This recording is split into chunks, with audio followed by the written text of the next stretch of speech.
കുഞ്ഞൻ പഴംപൊരി കഴിച്ചിട്ടുണ്ടോ? ഇതുണ്ടാക്കാൻ ഞാനൊരു വലിയ നേന്ത്രപ്പഴം എടുത്തു. അത് തൊലിയുരിഞ്ഞ് ചെറുതായിട്ട് സ്ലൈസ് ചെയ്തെടുത്തു.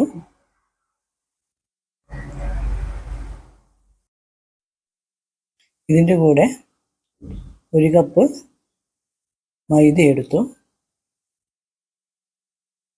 അതിലേക്ക് ആവശ്യത്തിനുള്ള ഉപ്പ് ആഡ് ചെയ്ത് കൊടുത്തു. പിന്നെ കുറച്ച് മഞ്ഞൾപ്പൊടി ആഡ് ചെയ്ത് കൊടുത്തു. പിന്നെ കുറച്ച് ഏലക്കായ ആഡ് ചെയ്ത് കൊടുത്തു. പിന്നെ അതിലേക്ക് ആവശ്യത്തിനുള്ള വെള്ളം ഒഴിച്ചു കൊടുത്ത് ഒന്ന് കലക്കിയെടുത്തു.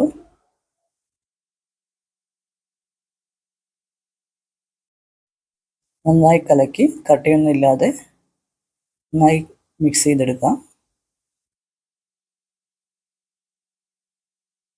ഇതിലേക്ക് നമുക്കിനി സ്ലൈസ് ചെയ്ത് വെച്ച പഴം ഇട്ട് കൊടുക്കാം.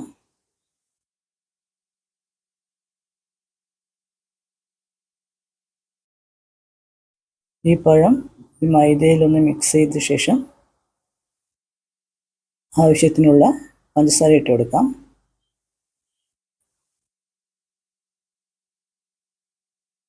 നിങ്ങളുടെ മധുരത്തിനനുസരിച്ച് നിങ്ങൾക്ക് പഞ്ചസാരയുടെ ക്വാണ്ടിറ്റി എടുക്കാം. ഇനി ഈ ഒന്ന് നന്നായി മിക്സ് ചെയ്തെടുക്കാം.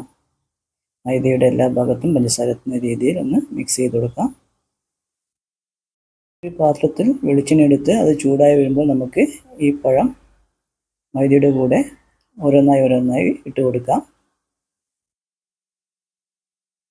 ഈ പഴവും മൈദയും കൂടി ഈ വെളിച്ചെണ്ണയിൽ ഒന്ന് പൊരിഞ്ഞു വരണം.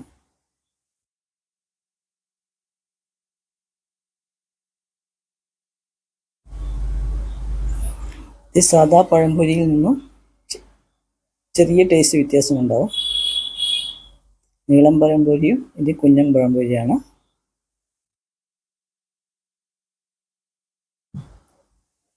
ടേസ്റ്റിന് കുറവൊന്നുമില്ല, അടിപൊളി തന്നെയാണ്.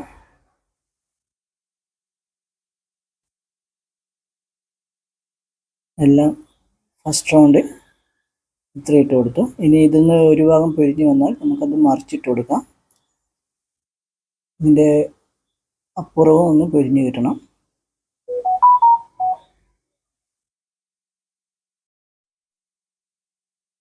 ഒരു ഭാഗം നന്നായി പൊരിഞ്ഞ് വന്നിട്ടുണ്ട്. ഇനി മറ്റേ ഭാഗം കൂടി ഒന്ന് പൊരിഞ്ഞ് വരണം. നമുക്ക് നന്നായി പൊരിയുന്ന പഴംപൊരിയാണ് ഇഷ്ടം. ഒന്ന് അടിക്കുമ്പോൾ ഒരു ക്രിസ്പി ആയിരിക്കണം.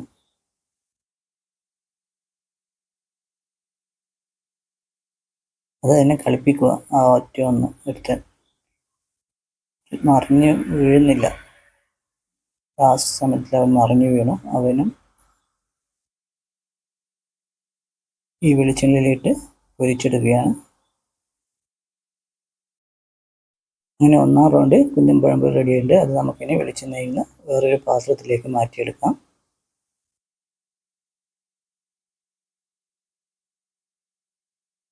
ഓരോന്നായി മാറ്റിയെടുത്തിട്ടുണ്ട്.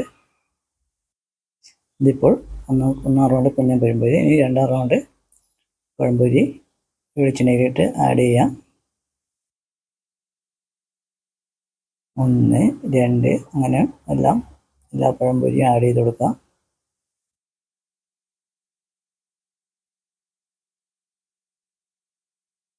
അങ്ങനെ രണ്ടാം റൗണ്ട് പഴംപൊരിയും വെന്ത് വന്നിട്ടുണ്ട്. രണ്ട് ഭാഗവും നന്നായി ഫ്രൈ ആയി വന്നിട്ടുണ്ട്.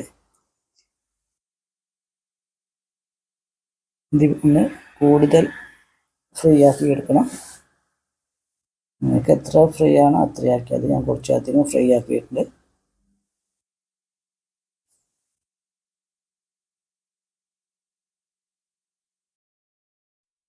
ഇപ്പോൾ രണ്ടാം റൗണ്ട് പഴംപൊരിയും ഫ്രൈ ആയി വന്നിട്ടുണ്ട്. ഇനി ഇത് നമുക്കിനി വെളിച്ചെണ്ണയിൽ നിന്ന് പാത്രത്തിലേക്ക് മാറ്റാം.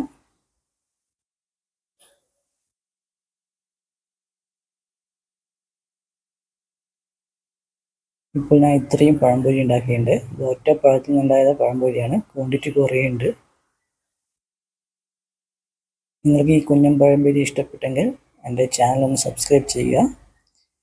എൻ്റെ FB പേജ് ഒന്ന് ലൈക്ക് ചെയ്യുക. Thank you.